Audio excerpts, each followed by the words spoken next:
When your team's curious and ready to grow, they do their best work, and that changes everything. At CBT Nuggets, we've spent over 25 years making IT training engaging, hands-on, and fun. Expert-led courses, virtual labs, real-world skills your team can use right now. From networking to cloud to cybersecurity, we build skills and confidence that drive results. Believe in your team. Give them the tools to thrive at cbtnuggets.com/solutions. This Labor Day at Lowe's, shop member-only doorbuster deals for a limited time. Save $50 on an Ego string trimmer, now $169. Plus, get 50% off select Holland pavers. Not a rewards member? Sign up for free today. But hurry, Labor Day doorbuster deals won't last long. Lowe's, we help, you save. Valid through 9/1 while supplies last. Program subject to terms and conditions. Details at lowes.com/terms. Subject to change.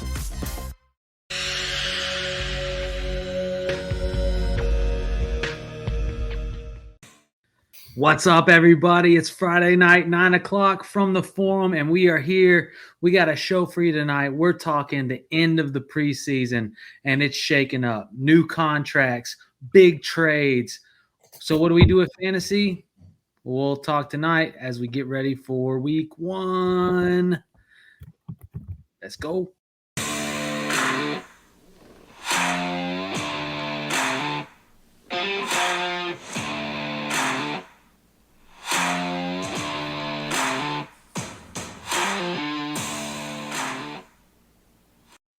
What's up, everybody? Cheers. Got my guy Joe, Sam, and Steve in the house tonight. Man, off-season is shaking. And it's almost over. Thank God. It's almost over, yeah. I know everybody's excited. Next week, we'll actually have some NFL games. I don't know about you guys, but I've been binge watching college football. And I'm talking about no names. I'm watching the game, teams that respect the MAC, baby. Respect the MAC. Thursday night action is too nice with it. It's been rough. But we have right now Auburn, Baylor going on, and I didn't check the score, but when I left, Auburn's quarterback had just rushed for a touchdown. So super pumped about college football, super pumped about the NFL. Got Brent in the chat. What's up? Ready for NFL season? Kevin, yo, thanks for tuning in. Guys, every week during the season, this is your Q&A show. We are here. I bring on superstar analysts like Sam, like Steve, to answer your questions. And so feel free, drop them in during the chat, hit the like button. We will try to make sure yours get answered. And I'm going to start off by going over to Fantasy Sports Advice. fantasysportsadvice.network and getting a question from the chat over there, which kind of ties into these off-season narratives. And Ty Racino, he said, seriously, someone dropped Matthew Golden to waivers. Is the move to drop Dobbins or Jacori Croskey-Merritt for him? Here's the squad. And he does show his team, pretty good team here. But, I mean, in general, obviously JCM has gone nuts. His ADP has doubled. He was a round 16 pick. 16 spots in the last 7 days. Yeah, and now he's going I've seen him going round 8. I've seen him go as early as round 4.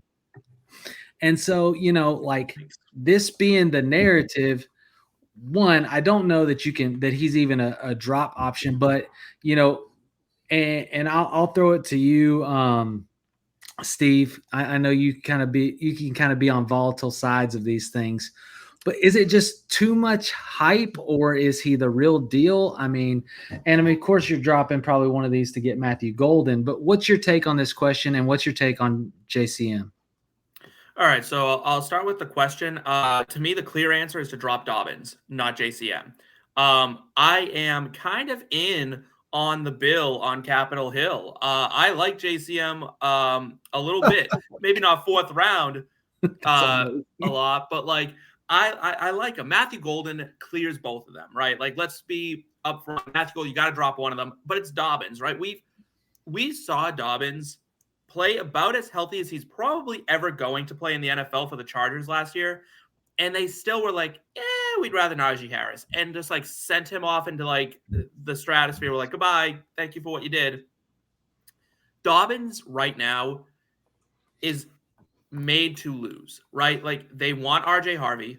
They drafted RJ Harvey for a reason. Dobbins, yes, is the starter at the moment. His job is to lose the job.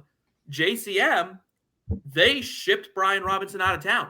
They have said, like, hey, listen, this guy popped. He had all the hype.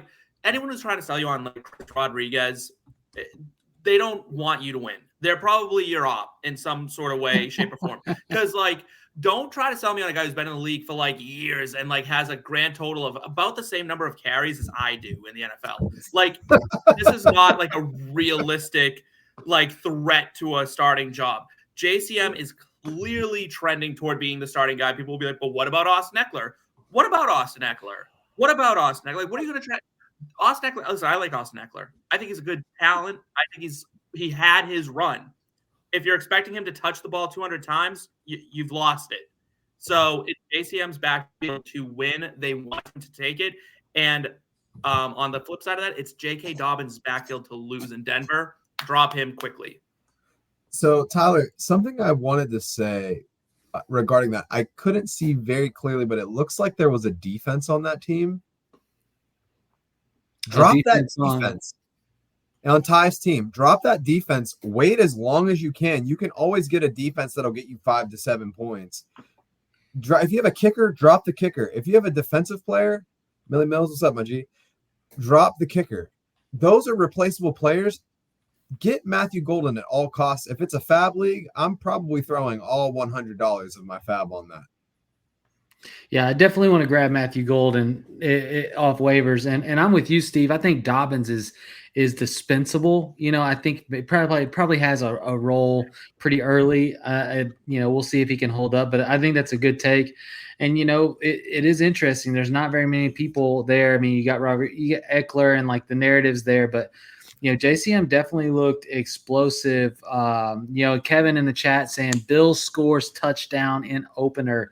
Let me tell you, if he scores a touchdown in the opener, the fever is gonna rage. Like people are gonna. You're gonna be able to trade Bijan for him at that point.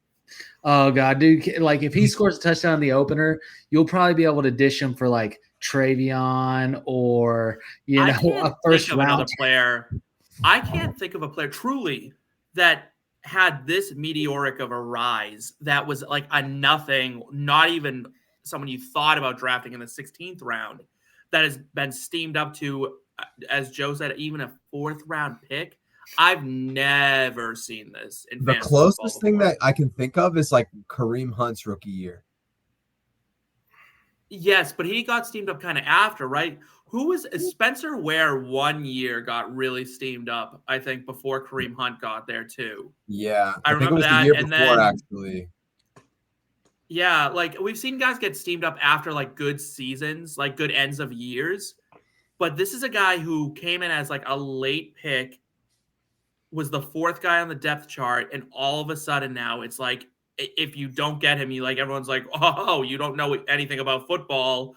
You didn't draft JCM. And I'm just like, I don't know what to do with this guy. I'm so confused. Yeah. What do you think, Sam? You agree? I think that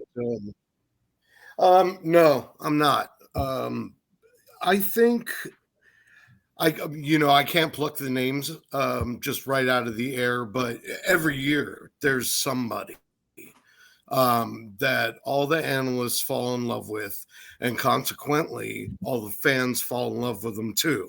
And they have a good game or two in the preseason against whatever the competition is, whether they're playing a bunch of second or third stringers. JCM, I mean, the things that are notable about him are all true. He cuts great. He's got a nice burst of speed through the line. He sees the second level really well. So when he's alone in the field, he can make guys miss. But I'm a little concerned, man. He didn't play much college ball, and he's 24 years old. And that rubs me the wrong way. You know what I mean? And he didn't play last year at all. Apparently his conditioning looks all right. But seeing him overtake Chris Rodriguez in Washington actually would surprise me. I think Rodriguez has the better build for that style of play, to just be mashing it in there. And I agree with what Steve said about Eckler. Eckler's head he's riding off into the sunset as we speak. But he's still going to be a part of it too. Regardless, that's a three-headed backfield. They're going to use all three of them. I don't think that is the case in Denver. I think it's going to be a 50-50 split for the first half of the year. What Joe said about the defense, I agree. But if I was forced to make the decision between the two, I'm dropping Jacori Croskey-Merritt. Shop the Sherwin-Williams Labor Day sale and get 35% off paints and stains August 22nd through September 4th. With prices starting at $31.84, it's the perfect time to transform your space with color. Whether you're looking to revamp your interior or exterior, we have you covered with bold hues, soothing neutrals, and everything in between. Visit your neighborhood Sherwin-Williams store or shop the sale online. Delivery available on qualifying orders. Click the banner to learn more. Retail sales only. Some exclusions apply. See store for details. We all know that owning a small business means you wear many hats, but sometimes you really need an extra pair of hands. Upwork is how good companies find great and trusted freelance talent. With more than 2 decades of experience, with the simple and ambitious goal of pioneering a better way of working, companies at every stage turn to Upwork to get things done and find more flexibility in staffing key projects and initiatives. They access a global marketplace filled with top talent in IT, web dev, marketing, and more. Posting a job on Upwork is easy. With no cost to join, you can register, browse freelancer profiles, and get help drafting a job post or even book a consultation. From there, you connect with freelancers that get you and can easily hire them and take your business to the next level. Visit Upwork.com right now and post your job for free. That's Upwork.com to post your job for free and connect with top talent ready to help your business grow. That's UPWORK.com. Upwork.com. Hey, look, I love the different take. I am in disagreement with that, but that's okay. And it's just like, I think that JCM, if he plays last season, there's a totally different, draft arena for him. And I think somebody just got to get the talent that we all knew was there if you've been following through college. And so I think he has potential. Obviously, otherwise they wouldn't have let B-Rob go like that. I think that's really the telltale. Like, they had B-Rob on. Well, they got rid of, so B-Rob's contract situation, I don't know if you saw it. So he got like less than $1 million for his first 3 years. And then this final year of his rookie deal, he got $3 million. So it was a very easy, hey, we need to pay Terry. We can replace him. He's okay. They weren't short on They weren't short on cap space. They spent like none of it. Yeah, and what's $3 million in the realm of a starting running back? Like, that's cheap labor. They never had any intention of bringing him back next season anyway. So I don't think so either. Don't think he was going to get paid. But if you were playing for a championship, which the Commanders are, right? Like, they're not going into the season being like, well, we'll throw it away. You're not trading your starting running back where all this noise is around this backup for Chris Rodriguez, right? Like, there's no way this is for Chris Rodriguez and Austin Eckler. And I know that because they were there last year. If they were going to make noise and run B-Rob out of town, they would have already done it. All of a sudden, JCM shows up and then B-Rob's the backup to Christian McCaffrey. Listen, I don't listen to what people say. I watch what they do. All right. Actions always speak louder than words. That's real. I watch what they do. Hey, look, we're gonna keep moving. Millie Mills dropped a question in the chat. Appreciate you, Millie. Thanks for tuning in. Real quick, Jamie, thanks for tuning in. Hey, Jamie, popping in after bedtime. Appreciate the love. His sleep schedule's got to be out of whack after the 24-hour stream. I know, right? So Millie said he just did a 16-man PPR snake draft from pick 6. Pulled Gibbs. Awesome that Gibbs fell down to the 6th. K9, Charbonnet, Warren, Evans, Sutton, Egbuka, Pittman, Penix, Fergie, Jaden Higgins, and Tillman. What are y'all's thoughts? I really like this build. For 16, that's sick. For a 16-team league, that is pretty impressive. Bills, tell your friends to give me a call. I'm looking for another league. I'm interested because that's dope. For 16, that's insane. He said every running back is replaceable. I think this is back to the B-Rob conversation, but every running back is replaceable, in my opinion, especially if they can't run a route and catch, except King Henry. B-Rob can actually catch the football pretty well, so I don't think that that's necessarily a part of it. But back to your team, I like the team. I like that you got a at running back. I feel like you got an A or a future A at receiver. Probably a couple there. I mean, I think it's a good build.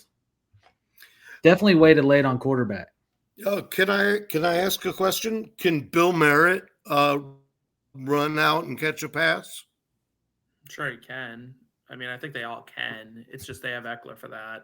I mean, he caught 7 in college.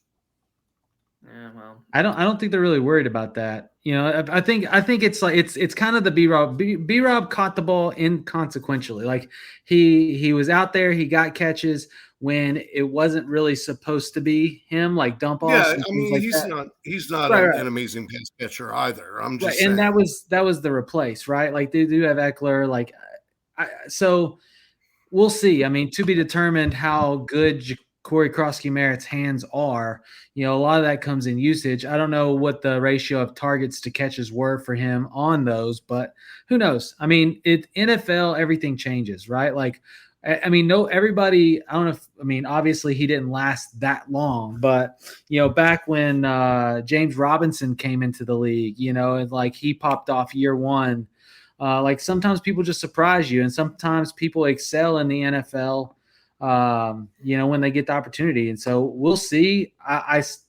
For me in redraft, if I have to choose between like a Dobbins who like in that roster, I feel like I can win the first half or at least end 50-50. So then it's about the second half. I need to win as many games in the second half in the playoffs as I can. And I think to me, that's the trade-off. Like I think JK is a first half of the season guy. Jacori is probably a second half of the season guy. And so I want that high-end upside in the second half of the season. I mean, I've gone 0-6 and still gone to win the championship in the second half of the season while rookies and players develop into what we know they can be. So that's actually crazy going 0-6 and then turning around and winning it. Like, how mad was your league? Like they had it. Dude, and it was a 12-team league. It was awesome. Okay, I didn't mean to bring the conversation back to. It's okay. It's JCM. A hot topic right now. I'm just pointing out the fact that I feel like every time I look deeper into him, I find something else that I'm not a fan of. But I'm ready to be proven wrong. Totally. Well, I think the thing between the two of them is that if like Dobbins, you know what's going to happen. We know at some point that Harvey is going to take over. I think it happens sooner rather than later. JCM, it's kind of like I wonder what's in the box, right? It's like it could be something great, it could be something bad, but it's an unknown. And in fantasy, when you're right, when it could be the boat. And it's like if you were able to snag him late and he's a bench piece for you, you want the opportunity at a boat. You don't want an opportunity at a J.K. Dobbins. Look, Millie said he's with you, Sam. And here's where I will say I'm with you. I'm with you in his cost now. His cost a couple weeks ago when he was 16, sure. His cost now, I'm out. You know, me too. And so like I do agree there. Got Zaire Thorley over on Twitch. What's up? 10-man, Dak, Bucky, Jay Jettis, London, Connor, Marv, Kincaid, Judy, RJ Harvey, Golden, Javonte Fields. Any thoughts or opinions about it? Find I think a it's real a great tight end. roster. Find a real tight I end. have. I don't think I've done it on this show yet, but I have on pretty much every other podcast I've ever guested on this offseason. I must be the single lowest analyst in the world on Drake London. I am like team anti-Drake London. Drake London to me is the prime example of a guy who was absolutely buoyed by like false like promises. Like it just was like these games that popped out of nowhere. Like he would either go for like 40 yards or 150, like 3 times in the year. He went for like 150 yards and like 2 touchdowns. And it just like caused such a weird like thing to happen in the fantasy community where we've lost our minds on Drake London. This is a guy who 2 years ago ranked second worst in the NFL at separation. Yards per like route run of separation. He was the second worst of any wide receiver in the NFL. Second worst. This guy cannot separate. That is the number one thing you have to be able to do as a wide receiver. And no one is even seeming to pay any attention to the fact that a really bad route runner is like being driven up to like mid-second round draft picks. And and again, I know I can be harsh in my fantasy analysis. I feel the same way about Marv. Marv is not a good route runner. That's the number one problem with Marv. Because he was supposed to be the perfect wide receiver coming out of college. He was supposed to be, but even when you watch him at Ohio State, he was not a good route runner. He doesn't have a good route tree. And then they're like, look how Buffy got in the offseason. Who in Arizona, they don't give him a route tree. They just the route tree is the route tree is what can Kyler Murray at 5'6" see over the offensive line? Run that. But like, are we like realistically? Is this like a censored show? Do I have to like censor myself on this? Yes. I'm like, don't say the F word. We are on the radio. All right, it goes on the radio. I'll behave. Marvin Harrison Jr. People are like he was supposed to be I'm like, why? Because his dad was. Like that's the thing. His dad killed like one guy. If this guy's name was like Jimmy John, the wide receiver, like the sub guy, he would have never gone. Sandwiches? He would have never gone before Malik Neighbors. He never should have.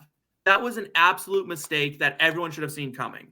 But because it was Marvin Harrison Jr. and everyone was like, "Oh, but look what he did!" It's like everyone at Ohio State does great.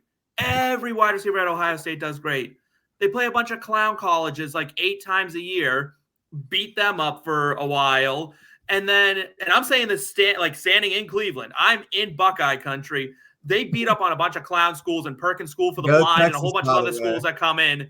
And like they run their stats through like the roof. And then everyone's like, why didn't they work out? What do you mean why didn't they work out? They were playing high schoolers. The chat's who was Croskey-Merritt playing? Well, he in Arizona. I didn't draft him at the 6th pick or the 4th pick or whatever he was picked at. Like I didn't pick him in the early first round. Okay, fair enough. Look, this is so we getting some chat. School for the Blind, people laughing. Look, clown college is this guy ranting from BHS Cardinal. That's amazing.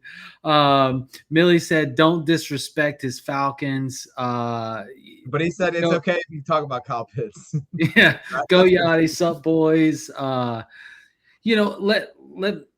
will kind of wrap this up. One, I'll say I don't mind. I do think it's a good squad though. The squad's good. Like London, sure, as your wide receiver 2, I'll take it. For the up games, for the mid-tier games, as your wide receiver 2 behind JJ, sure. Yes, nice. Right? Like, okay. And I mean, excellent. I think that it's going to be different with a Michael Penix, hyper targeting him, but I didn't take London in any of my Save big during Labor Day at Lowe's. Get up to 40% off select major appliances. Plus, buy more to get up to an additional 20% off. Shop even more savings with 3 Stay Green 1 cubic foot vegetable and flower garden soil bags for $10. This Labor Day, take care of your home for less at Lowe's. We help, you save. Valid through 9/3. Soil offer excludes Alaska and Hawaii. Selection varies by location. Select locations only. While supplies last. See Lowe's.com for more details.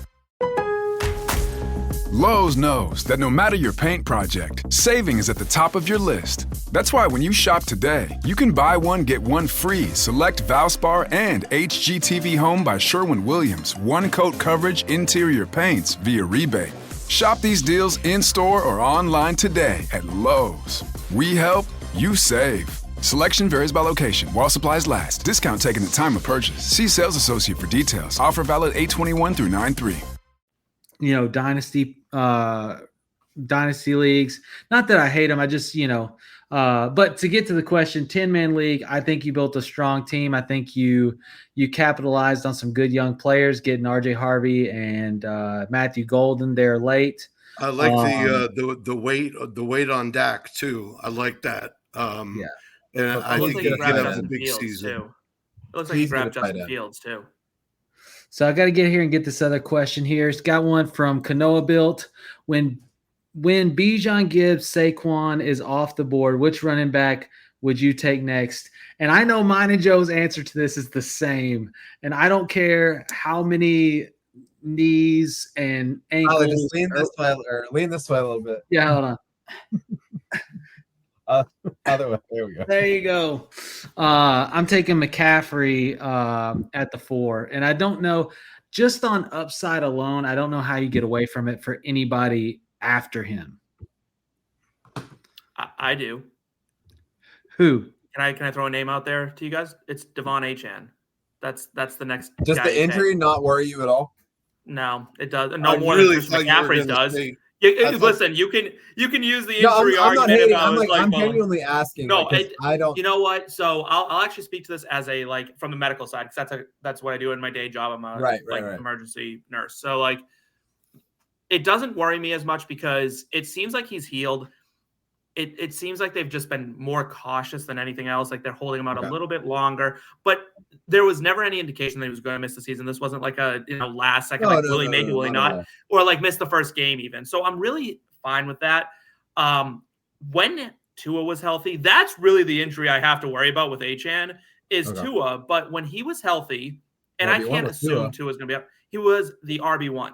Yeah, he was the RB1. He's such a PPR nightmare for people.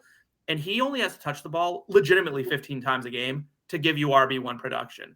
So for me, I will take that over CMC, who I am a little worried about him. I just don't know how long he's going to be able to stay elite, dealing with the injuries that he's dealt with over and over and over again.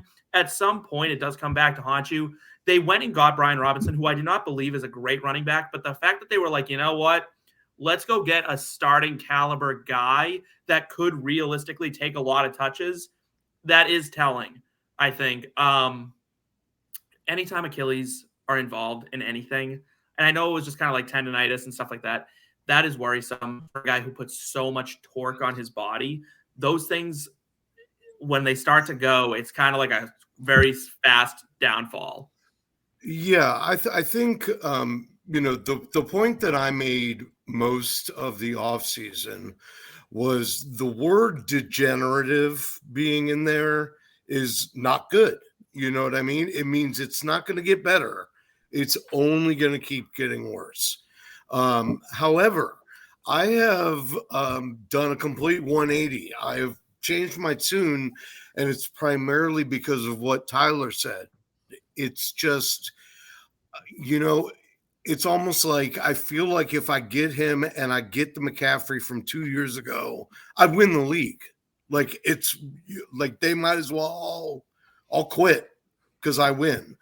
But if he gets hurt again and misses a bunch of games, then at least I don't know. I can say, I risked it for the biscuit, Yeah. Yeah. And I know a lot of people don't feel that way, but that's what it is. It's a gamble. It's a gamble, period. I mean, any year where he's played at least 16 games minus his rookie season, he's finished one RB1 or RB2 in fantasy. So how many years is that now? 4. How many years? He's got 5 out of 8 top 10 seasons. And lately it's been like I'm hurt for 2 years, then I'm healthy and have a really good year. Yeah, he missed it. There was 3 seasons where he missed over half the season. But other than that, every season he's been top 10, if not top 2. So he's played 8 years, and 3 of them he's missed half the season. Yep. That's a lot. It is interesting though, Steve, that you say that like you're like talking about like Achilles. Like, so I'm a big basketball fan, and so when you have a calf injury, like guys that try to play on calf injuries, it leads to Achilles injuries. So it's like that is the concern with me with Achane. I think them saying that he's ready to go week 1 makes me feel better about it because I was very bullish on him.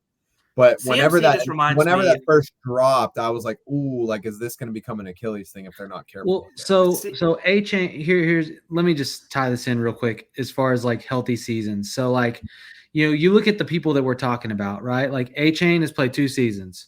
He's only played 1 full season, and he was banged up most of that season and missed time during games for him. Barkley, Saquon has only managed 3 out of his 7 full seasons that he's actually completed a season. So I think it's just a running back by proxy thing. Like injuries, absolutely. Right? Running back, you really want 14 games out of. That's like the number I feel like, where you're like, I'm happy with that. And like, so Millie Mills down here in the chat, he said, I'm taking the king. And out of those, I would say Derrick Henry is the only one. He's not played a full season 3 times out of his 9 seasons. But here's the thing about being a fantasy content creator: if you fade Derrick Henry enough times, eventually you will be right.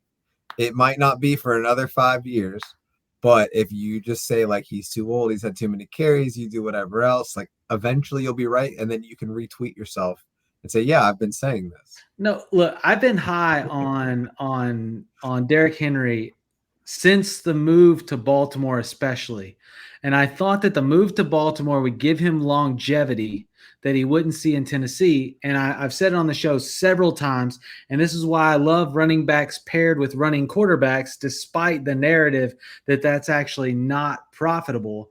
And it's because like when you're a running back like Derrick Henry, you're not a sidestepper. You're a pin your ears back and go guy, right? And having a Lamar that fakes the option or that can run makes linebackers play and stay home. They can't just automatically feed to where the running back's going, which means more space, which means when Derrick Henry's running through the hole, he's getting a lot of arms instead of a lot of bodies. And Derrick Henry is running through arms. It's the space there. It's why James Conner, despite him being semi-slow and older, can be effective in Arizona, is because they have to play Kyler. Because if you don't watch Kyler, next thing you know, he's running around the end for a touchdown, and there's nothing you can do about it. And so I like Derrick Henry. I like it for that. I think that him going to Baltimore increased his NFL league lifespan. And if you had him on your team last year, you were definitely excited about that. I agree with you. I don't buy into the running quarterbacks hurt the running back. So far as that, I don't really believe that that quarterbacks vulture touchdowns. Because I think if it wasn't a running quarterback, he would just throw it. It doesn't mean that the running back would get all those opportunities. But instead, you get down to the end zone, and what are they doing? They're looking at Lamar.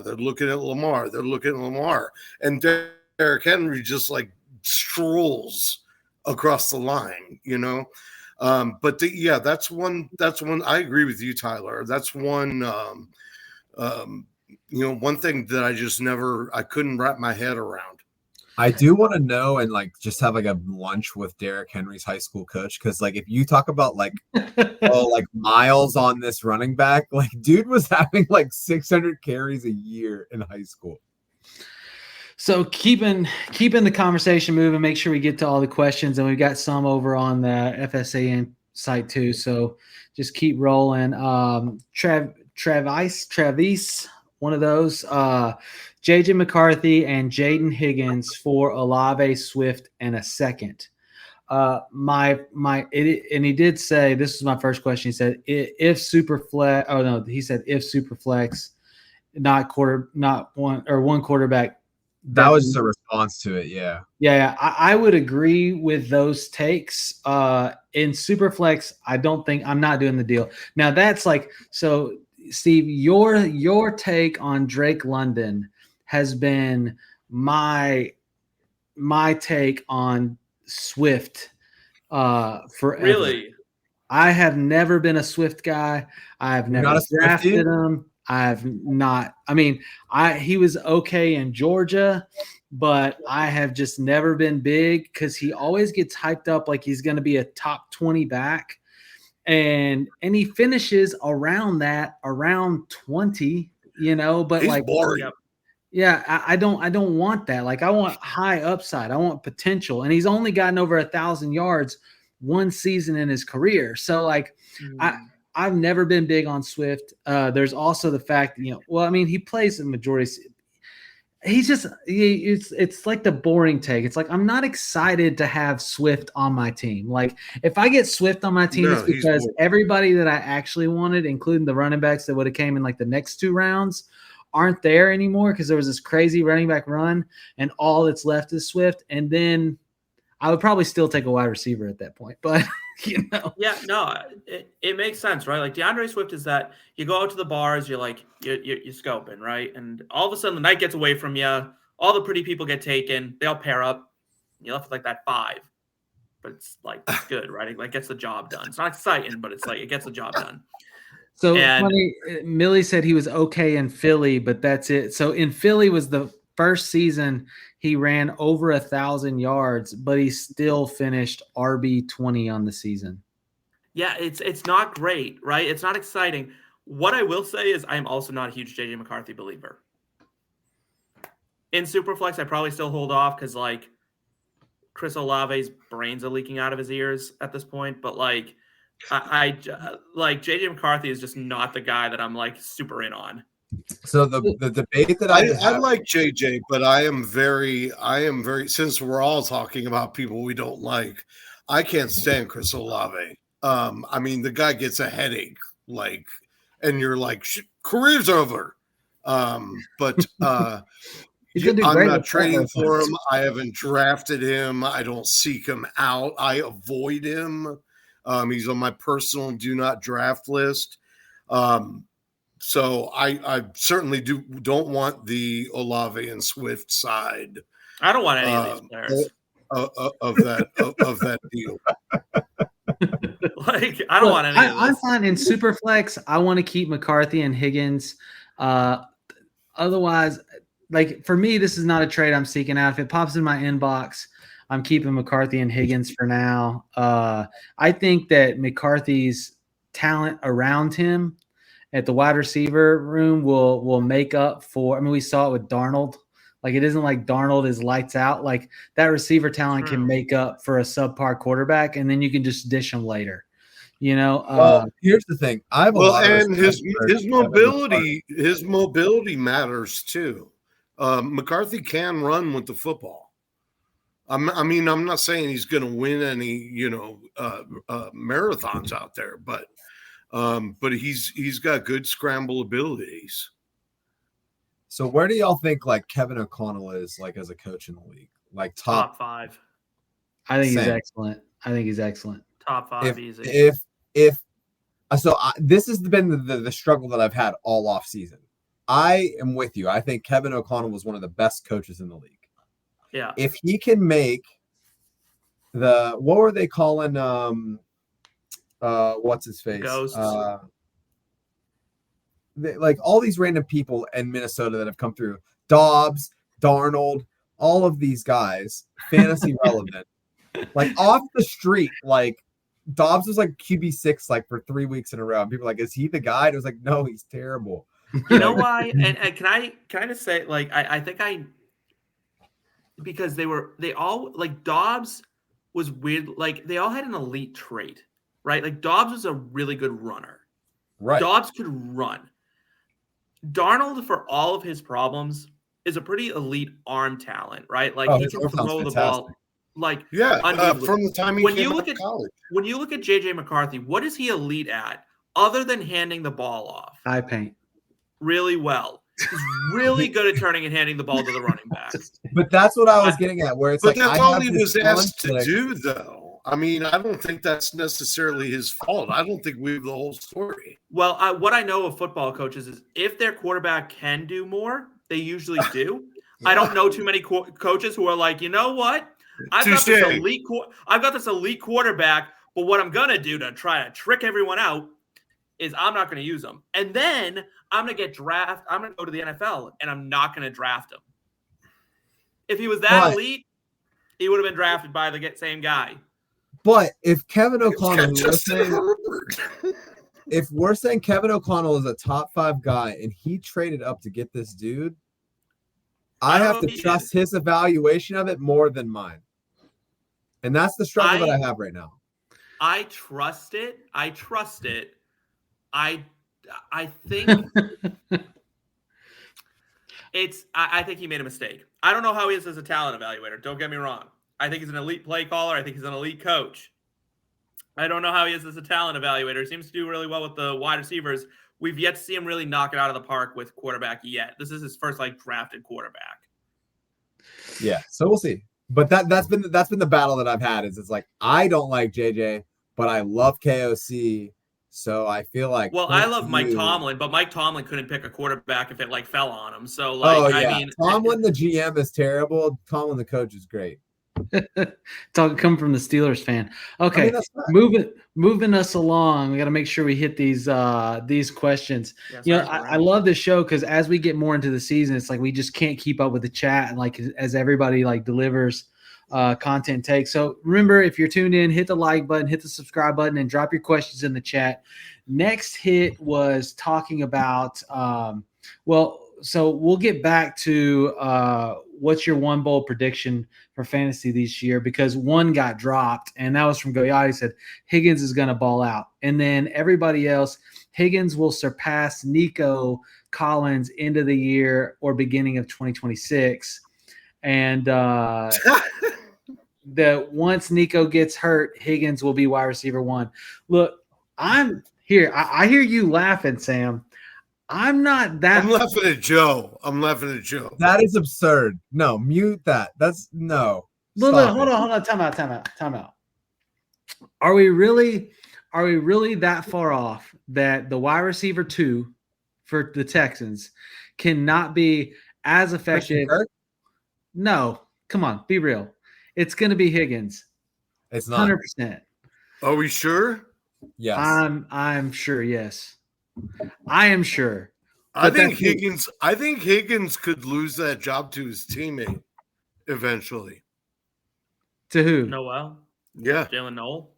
No way. No. You're talking Christian Kirk could lose the slot role to Jalen Noel. Yeah. You're not talking about Jaden Higgins. No. Whatever we're talking about, we better not be really talking about Jaden Higgins overtaking Nico Collins, because I want whatever the commenter who said that is smoking up, because my goodness, that's an insane take. That's burning. That's so far beyond hot.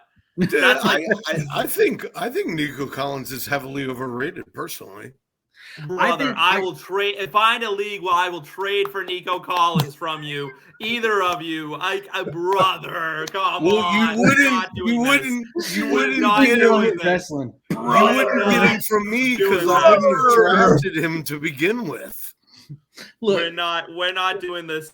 Jaden Higgins versus Nico Collins. Jaden Higgins better catch a pass before we even put his name in the same sentence as Nico Collins. Look, similar draft spots in the NFL draft. Like Nico wasn't a top-rated wide receiver. Yes. N'Keal Harry, number 27. No. Sure. No, we're not talking about that in relevance. What we're saying is, they're very similar profiling wide receivers. Nico has had trouble staying on the field. And so I don't think that it's that far off. In fact, Nico has not played a full season yet. So I don't think it's that far off that Jaden Higgins could put up. Now, if Tank Dell can put up the numbers, Jaden Higgins can put up the numbers. All right, so we're very clearly left side, right side tonight on this. No. Can Jalen Noel? Look, I'm. It's and not. then there's Sam talking about Jalen Noel. There's no world where I say, okay, Jaden Higgins rightfully just totally smokes Nico this season. No. That's not what I'm saying. Okay. But for me, especially at draft value, right? If you said, Tyler, do you want Nico or do you want Jaden Higgins? I want Jaden Higgins because I think he can still have 1,000 yards, and I want somebody else in the place of Nico. But that's me. That wasn't the comment, though. The comment was Jaden Higgins will be the wide receiver 1 over Nico Collins. Sure, semantics. Which I've worked on dementia units with people who have said things that made more sense than that. Like, I mean, that is an insane take. Look, Nico is he said Nico doesn't play 17 I'm hard to tired trust. of that argument. You know what they said that about too? DeMarco Murray. Oh God, yeah, we're going back. I mean, Nico was on his way. He was on his way to top 3. That was through like what, 6 games? Hey man, people are drafting Rashee Rice argument on 3 games, so I mean, let it happen. Well, Nico only made it through 5 games before, or really 4.5 games before he missed the next 5, and then came back and but he was on his way to leading the league. He did start hot. Weren't you just glazing up CMC like a Krispy Kreme like 5 minutes ago? Dude, I love it.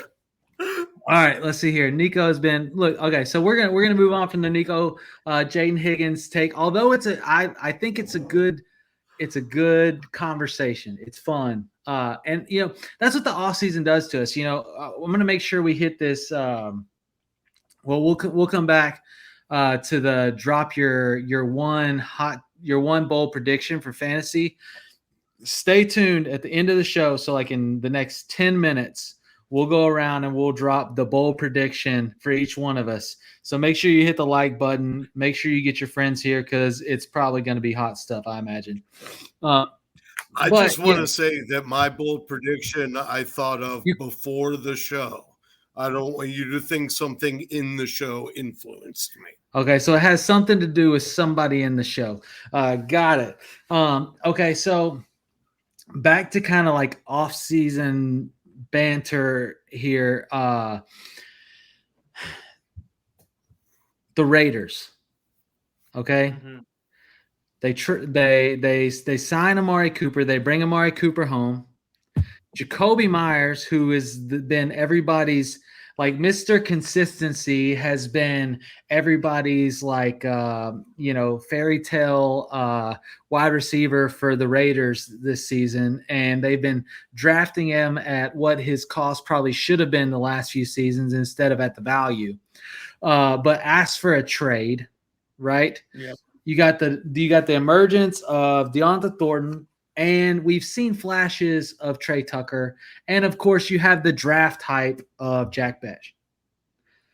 What do we make of the Raiders? And if you have to take one, if you have to take a receiver that's going to get the ball delivered all season from Geno, and it can't be Brock Bowers or Michael Mayer, because I think they run a lot of double tight end, just like the Bears will this season. But which wide receiver do you want?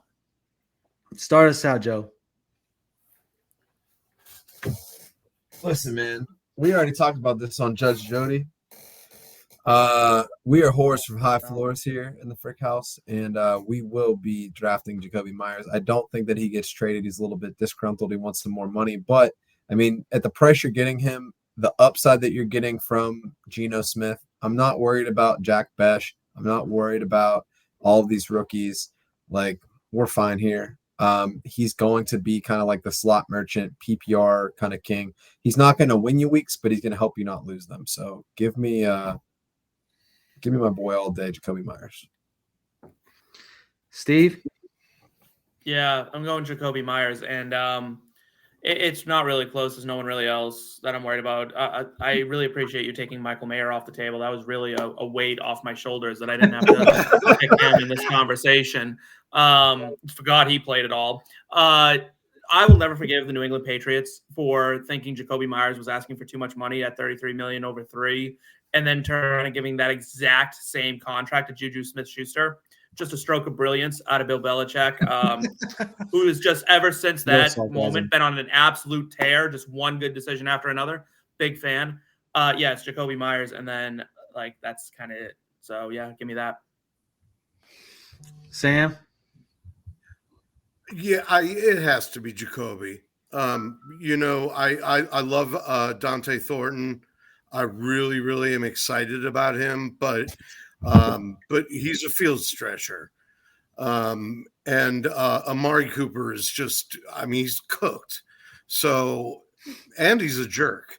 So, I don't really see how you can choose anybody. And Trey Tucker, I don't think is an NFL player. Jacoby Myers is pretty much it. He's last man standing. Oh, it's going to be a rough season for the Raiders.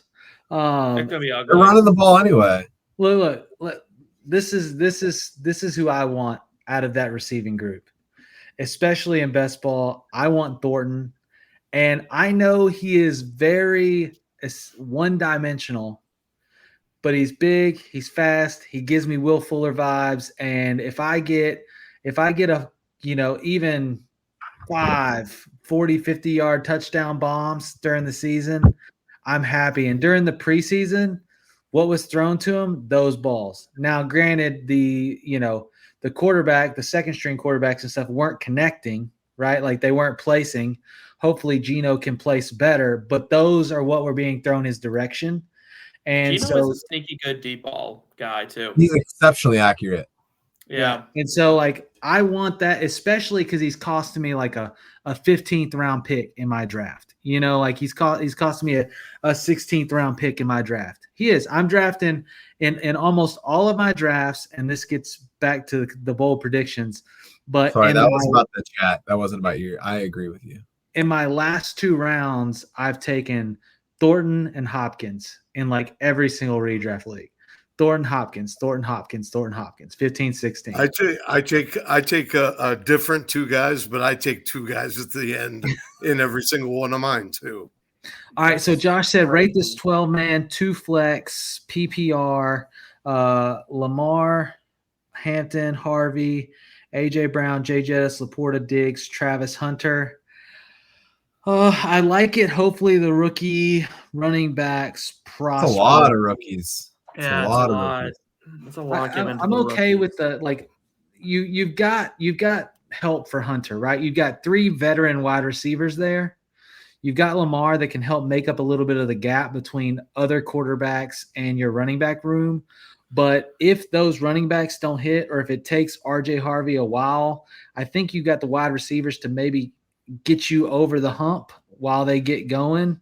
But it's kind of scary having my main 2 guys being brand new rookies into the league, into the NFL, and not knowing what's going to happen. I think they're going to get used, but the other part that comes to that is not just usage, but how they handle the usage and how they handle the tear on the body and the works, because getting hit in college and getting hit in the NFL consistently by much higher end players that are trying to take your head off is just another dynamic that you have to think about, and another weight on just wear and tear on the body. My thoughts. Anybody else? We got to get through. We're getting just look at just look at how the numbers usually work out. If you just take 2 rookies that are running backs, even though they were highly touted coming out of college, take 2 of them. The chances of both of them booming their first season are really, really few and far between. That just doesn't happen very often. It's they might still both be eventually solid backs, but putting all your eggs in that basket on one season is always a little trepidatious. Yeah. All right. So moving on, we got throw this one to you, Steve. Traded Flowers for Pearsall and Debo. Did I win? No. Oh, what? No. Flowers Didn't sucks. Flowers doesn't suck. He does Well, not his suck. situation sucks. He's Flowers not bad. sucks.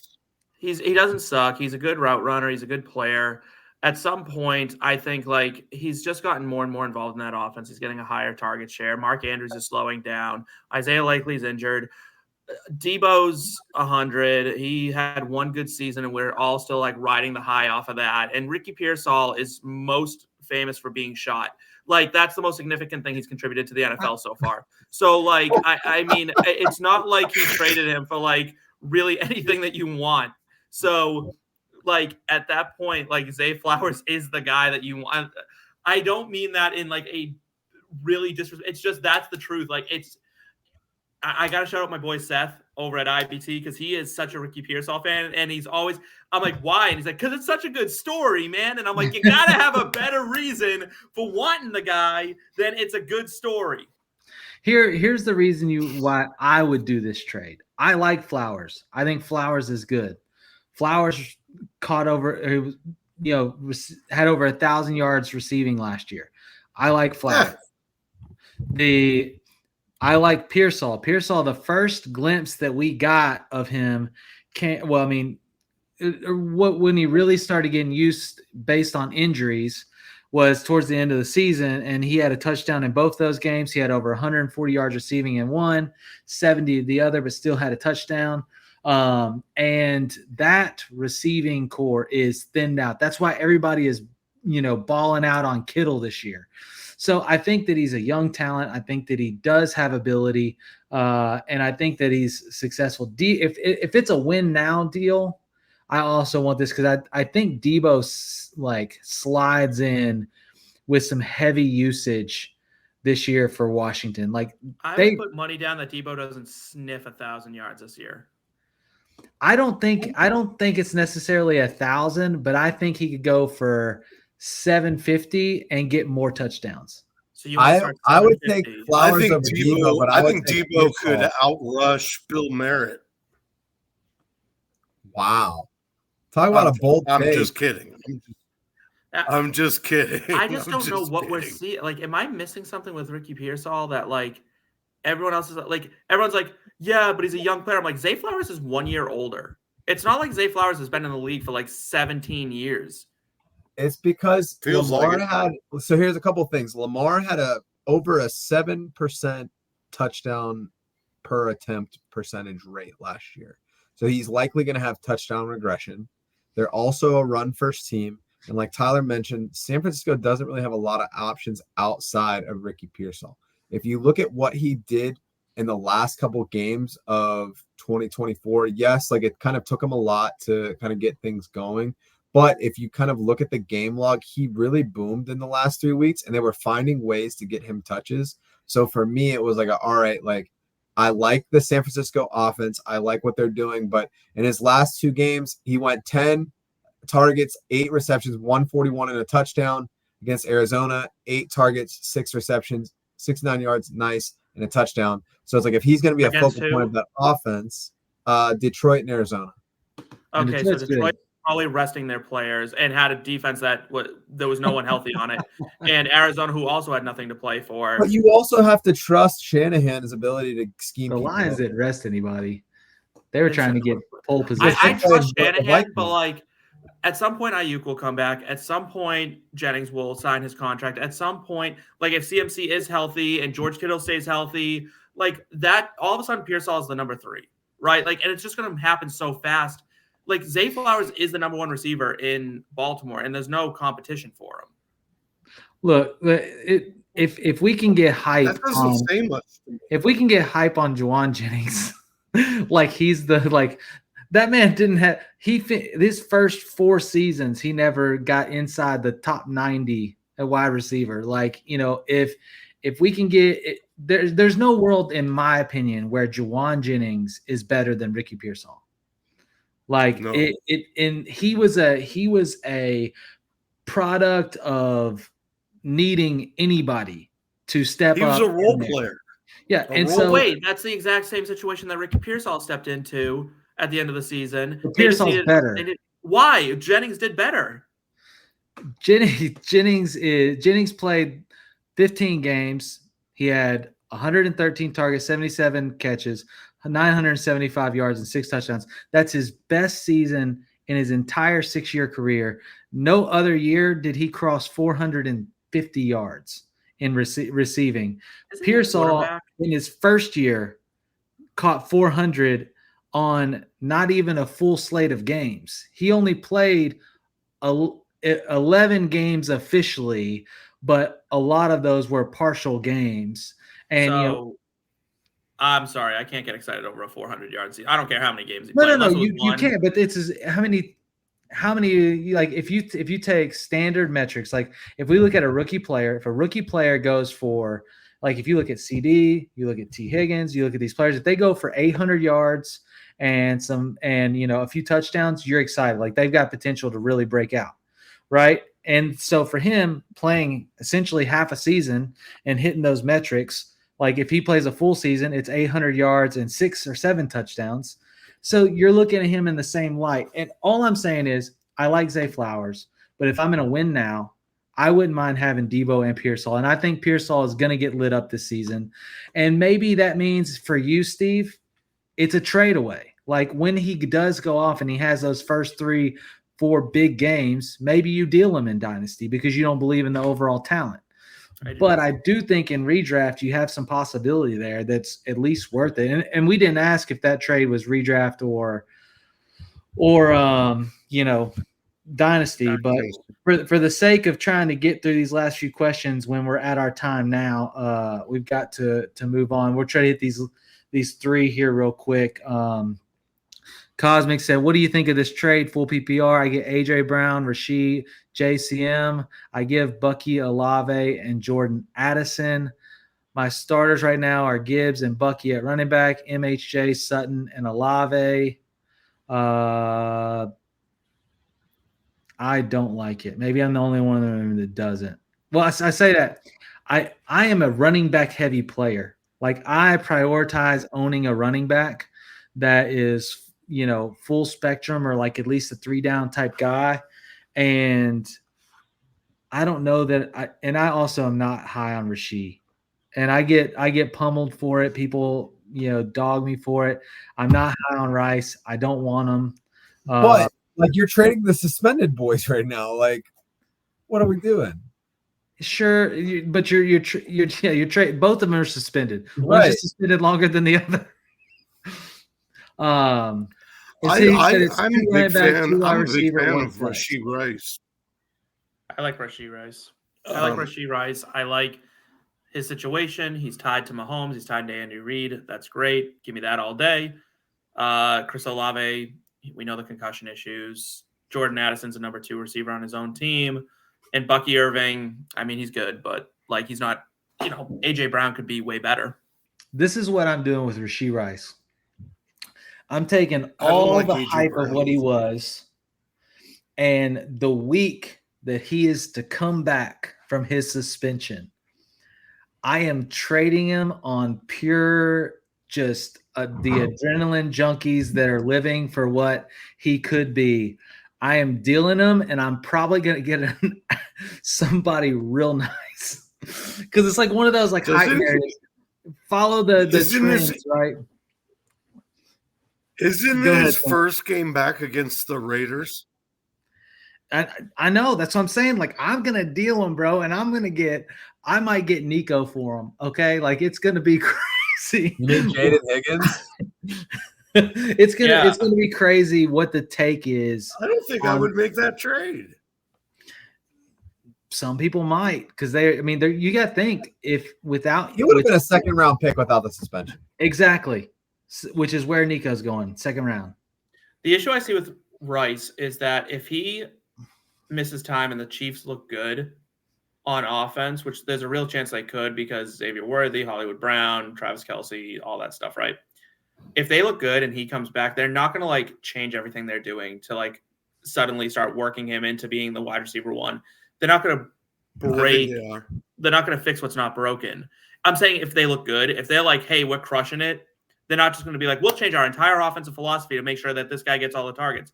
They'll just work him in with it, and he won't see the same target share that he saw last year. That's what concerns me. Now, if they come out flat, if you have Rashee Rice, you can basically ask for the king's ransom for him. Yes. And I will get the king's ransom, and I will celebrate. I have so many Rice I will drink beers for days. No, okay. Mr. Vengeance, last question of the thing. And if you're tuned in, thank you for sticking with us. Hit the like button, hit the subscribe button. Trade James Cook and Stafford for Mahomes and K9, Kenneth Walker. Yeah. Yes, you do. Yes. Every day, twice on Sunday. I would agree just for the quarterback. I mean, I like Stafford. Stafford's a gamer, but Stafford is definitely on the struggle bus. I mean, right now he's getting freaking, needles in the back just to be able to. Bro got an epidural. Like, come on. Yeah, to get on the field. So I mean, that's definitely we're getting to the end of Stafford's career. Mahomes I think he still has a good bit of time. And I mean, Kenneth Walker, James Cook, I like. They're kind of in the same tier to me. Like Walker's better. Yeah. I like Walker as a better running back, but he comes with the injury concerns, which kind of bring him back down to the James Cook arena, in my opinion. I agree with that. Those two guys are interchangeable for me. As far as if Walker does stay healthy, he's the better player, though. What's that? If Walker stays healthy, he's the better player because he's the better pass catcher. Yeah, I agree. I agree with that. But like he was saying, with the health factor and everything, the two of them, if I see them back to back in a draft, like I might as well just close my eyes and point, and just whichever one I point closer to is who I'll take. Millie, my guy cutting up out here. Come on, man. This show is it's a family channel, man. Come on. We're live on the radio right now. Good thing I didn't read that one out loud. No, I'm just kidding. Thanks for tuning in, Millie. It's always a pleasure. Well, look, we're gonna give each person 15 seconds, and we're gonna close out the show. All right, so I'll give you 20 seconds to drop your bold take on the season. It has to be real bold. I don't need to hear Saquon finishes RB1 again after the curse and breaks the curse of the 300. That's not what I need to hear. I need to hear like something juicy. Joe, you've got the mic ready, so I'm going to let you start us off. We'll go Joe, Steve, Sam, and I'll finish it out. All right, I got 3 for you. So I got Jaylen Warren over Caleb Johnson. I got Justin Fields, top 6 quarterback, and I have DJ Moore, wide receiver 15 or better. All of them are okay except for the Fields take. I'll give you 3. Teteroa McMillan is solidly in the top 10 at wide receiver this year. Joining him there is Jalen Waddle in the top 10. And then Keon Coleman is going to easily break into the top 20 of wide receivers this season. Top 20 for Keon Coleman. The wide receiver 15 to like 40 is such a wasteland. I have no idea what to do with it. So it could happen. I also have Derrick Henry ranked as my RB 15. Ooh. Pending injury, or you think he's just not productive? It's like if everybody stays healthy across the board, he is running back 15. Oh, wow. It's my first year ever being out on Derrick Henry. That's bold. These are bold. I like that. All right, I guess I have to do 3 as well then. The first one, which I was always going to say, is Drake London will lead the NFL in catches pretty comfortably. No, just Steve over there like. I wanted to say earlier, there's a couple times I've sent Steve DMs about like something I saw about Drake London, like, hey, I thought you might like this. That's awesome. So all right, so that's one. The other one is Rome Odunze not only will lead the Bears in catches and yards, but he will probably crack the top 15 in the league. You're talking about a guy that last year, I mean, the percentage of throws downfield, the percentage of targets in the red zone, the percentage of, you know what I mean? Like they were going after him constantly. So I everybody's forgetting about him. And he was in that conversation with Neighbors and Marvin last year. I had one other one, but I don't remember what it was. I'd like to go back to. I think you laid out your third one, that he's in the same conversation as Neighbors and Marvin. What? The alphabet?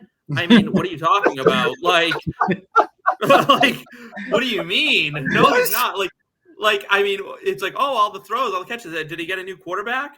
What happened? Like, did he suddenly learn how to jump 10 feet in the air? Like, look, what are you talking about? He's not good, and Caleb Williams isn't good. Like, that's the problem. Look, on this show. But I said when they were coming out of college, the three of them were all in the same conversation. I mean, they were all top 10, top 12. Look, you know what I love about the show? I love that people can disagree and it's fun and it's okay. And hopefully you audience, you can gather your facts and make your own decisions based on this this nonsense. It's always a good time. And look, that's the part of bold takes. Look, if Sam, if you're saying a take and Steve's not over there going, then it's probably not bold. Yeah, it's not that bold. Yeah, that's why it's bold. It's not that bold. Holly, you got to give us one, bro. I'll just stick with the Drake London then. No, they're all good. I don't know if I can do three. I'll give us one good one to end the night. Well, you know where I'm going to go with that. Traylon Burks? No, I already told you. DeAndre Hopkins, 707 touchdowns. Get him in the last round of your draft. At least 700 yards receiving and 7 touchdowns, barring injury. Can you just put Millie Mills' last comment back up in the chat? Because that's how I feel about DeAndre Hopkins. Look, that's okay. I'm good with it. I told you, Lamar has never had a go up and get it contested catch wide receiver in his career. He hasn't. They're all like slot guys or Mark Andrews, right? He hasn't had. Mark Andrews can't get up, but he will get it. And he's got that guy. If you listen to Lamar's interviews, when reporters go, so you got D-Hop here, what do you think about him? And he's like, every time he looks at the camera wide-eyed, and he's like, that guy's crazy. Like that guy does. DeAndre Hopkins earlier this offseason talk about how cheeks it is being in Baltimore. Didn't he not like it? It doesn't matter. He's playing with Lamar, and he likes playing with Lamar. Nobody likes Baltimore. Baltimore's 800 years old. I love DeAndre Hopkins, but he's not That's okay. He doesn't have to. He's still not go up and get it wide receiver. He used to be. He's 6 feet tall. All right, I got my third bold prediction since the other one wasn't bold enough for Steve. I thought it was bold. Screw your Devon Chain. Ollie Gordon is going to lead that team in rushing and be the starting running back for the Miami Dolphins. That's an injury bet. From here on out. That's an injury bet. That doesn't count. Here's the thing. I like Tyler. I like all of your guys' hot takes. I like those. The Hopkins. That's what they should. Why do you look like you're lying? I'll give you another one. My quarterback target this season at the end of drafts has been, and I think could push top 10 this season, has been Trevor Lawrence. And that's not bold at all. I thought you could say Aaron Rodgers. Trevor Lawrence in top 10 is not bold. He's being drafted quarterback 18 Hasn't or he 20. Never done it. I feel like that's pretty bold. I think his best has been 13. That's pretty bold then. I think there's a lot of people getting on the Trevor Lawrence train right now. I've been on it. But see, here's the thing. I'm happy. I've been saying these takes for a while. Like, freaking Isaac Tesla. I said that in like pre-draft. You look at in fact, Joe was on this show when I said when I said back a while back, like way before Mixon's injury came out, that Nick Chubb was the target late in the draft, that he would end up having that running back room. Nick Chubb is cooked. Well, he's got the running back room. He's been announced as the starter. No, he doesn't. Mixon, who's it going to be? Dameon Pierce? No. I think it'll be Woody. It's going to be Ramondre Stevenson. Although I don't know if you saw my tweet today, I was like, how mad is our fantasy football managers going to be when Dare Ogunbowale runs away with that job in Houston? Nick Chubb, I mean, watching him last year, he ran with like cement shoes. Like that dude, if you threw him in the mob could toss him in a river and not have to put an ounce of effort into it. Like that dude's sinking right to the bottom. It's okay. I'm good with it. I'll take him in the last round of my drafts all season. Well, you can't get him there now, but I was drafting him there before. He'll be a goal line back at best. Even in that scenario, are you mad about it? Yes. Yeah, because I hate him. Because you don't have him on your team. And you're like, dang it, Nick Chubb had 2 touchdowns this week and freaking only got 5 carries. No, it's fine. All right, so we got to round this thing out. It's 10:15. Appreciate everybody tuned in. Big Draft Energy giving Santa Claus or Judge Jody or Dapper Dan Man, whatever he shows up in each week, some love. Hey, real quick, guys, if you would just let everybody know where Sam, let everybody know where they can find your content, where they can hook up with you if they want to check out some of your other shows before we tune out. Go ahead. Absolutely. You can find my written content on Player Profiler. I will have a couple weekly series all through the season. There's also a spinoff show on the Player Profiler Now network called Fantasy Whiplash. That is every Tuesday at 9:00, and we go through all of it. And of course, you can find me on Twitter at one word, buy and sell you. Hit me up. Yeah, and you can find me. All my work's over at In Between Media. They're at IBT_media, and I am at Steve_Lawson. You'll see a lot of entertainment stuff out of me. I love talking about movies and TV shows, so that's mostly what I do over at IBT. But if you follow my Twitter, I'm pretty active in the fantasy space. I love talking about it, and you'll catch me on Tuesday nights on In Between Media's YouTube on their fantasy football podcast. Awesome. It's me and Joe here every week, 9:00 Central.